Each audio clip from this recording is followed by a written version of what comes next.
Have you ever held an Australian 5-cent coin and wondered if this tiny piece of change could be worth far more than its face value? At first glance, the coin looks small and ordinary, but collectors know that some years and certain eras of the 5-cent coin can actually be worth serious money, making this little coin one of the most fascinating parts of modern Australian coinage. The Australian 5-cent coin was first introduced in 1966 when Australia shifted from the old pounds, shillings, and pence system to the decimal currency we use today, struck in copper nickel. The coin has a diameter of only 19.5 millimeters and a weight of just under 3 grams. On the obverse side you will find the portrait of Queen Elizabeth II, which has been updated several times over the decades to reflect her age, from the youthful portrait in the 60s to the more mature designs of recent years. The reverse design has always featured the spiny anteater, also known as the echidna, an iconic Australian animal chosen for its uniqueness and instantly recognizable appearance. Over the decades, millions upon millions of these coins have been produced at the Royal Australian Mint and in circulation. Most of them are only worth their face value, but not all 5-cent coins are equal. Collectors pay special attention to low mintage years when far fewer coins were struck, which makes those dates harder to find. Some of the most famous examples include the 1972 5-cent coin, which had the lowest mintage of the series and today can sell for far more than 5 cents, especially in uncirculated condition. There are also rare era coins such as double-struck examples, off-center strikes, and even coins struck on the wrong plankets, which can fetch surprisingly high premiums at auctions. Condition, as always, plays a major role. Circulated 5-cent coins are common and usually worth little more than their face value, but pristine mint state examples, especially from rare years, can be worth several dollars or more. Proof coins issued in collector sets are another category that can bring higher value, as they show the echidna and the queen with sharp polished detail that you will never see in circulation. So the next time you come across an Australian 5-cent coin, whether it is from your pocket change or tucked away in an old jar of coins at home, take a closer look. You might just be holding a key date or a rare era worth far more than 5 cents. If you want to know the exact value of your coin based on recent auction results and online sales, drop a comment below and I will guide you to the most accurate price for your specific coin. Imagine for a moment you're going through your old change drawer, or maybe sorting through a jar of coins that's been sitting around for years. Among the nickels, dimes, and quarters, your eyes catch a $50. You turn it over and see the date, 1995. It looks like just another Kennedy $50, the kind you've probably seen before. But here's the catch: not all 1995 Kennedy $50s are created equal. Some of them can be worth far more than their face value, and a few rare ones have sold for prices that might actually surprise you. If you're holding one of these coins right now, it could turn the tables for you. So stick with me until the end, where I'll reveal how much these coins can go for and how you can actually sell them. The Kennedy $50 series began in 1964 to honor President John F. Kennedy after his assassination, and ever since, it has been a staple of American coinage. By 1995, millions of these coins were minted at both the Philadelphia and Denver mints for circulation, and special proof coins were struck in San Francisco. Now, because they were produced in large numbers, most of them still only trade for face value. If you've got an average, circulated example from your pocket change, chances are it's worth 50 cents.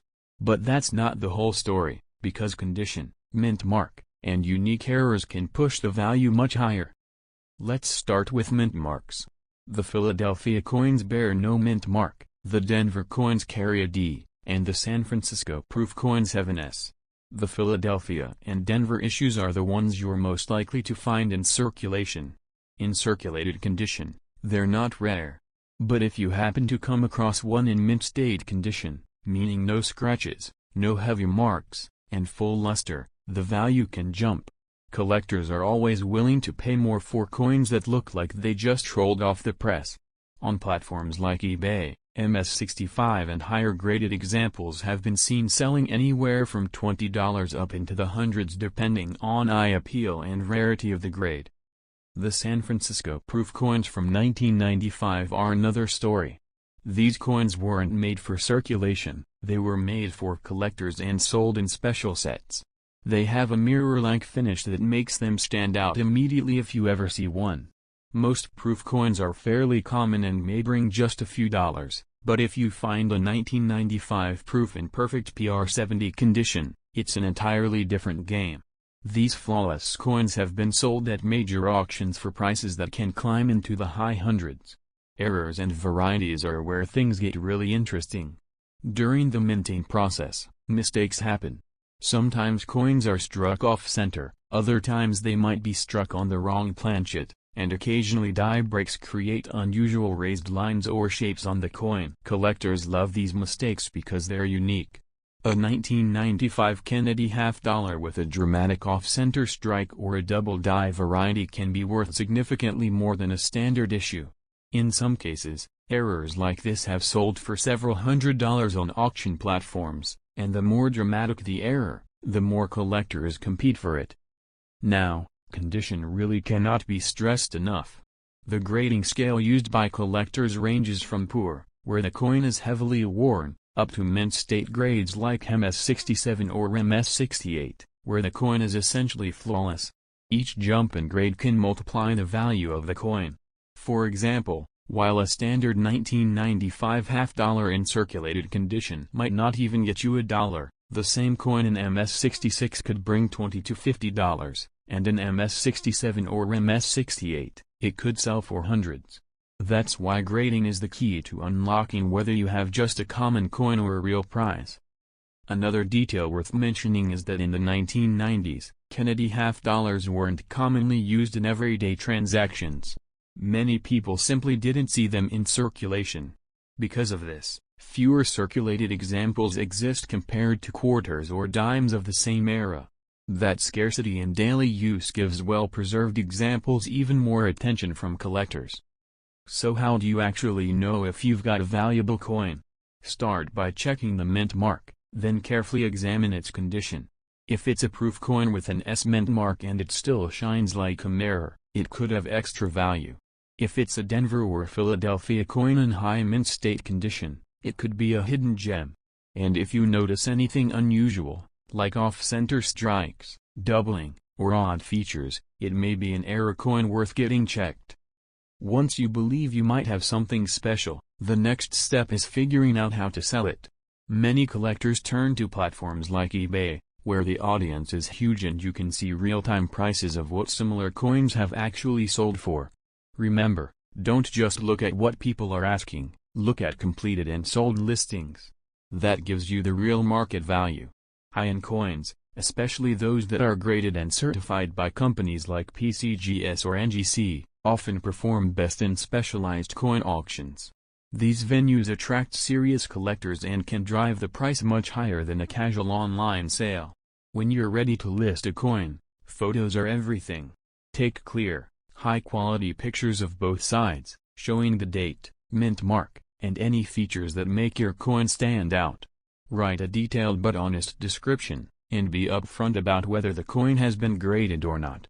Collectors appreciate accuracy, and the more transparent you are, the better your chances of a strong sale. Now, I know what you're really waiting for. How much could your 1995 Kennedy half-dollar actually be worth?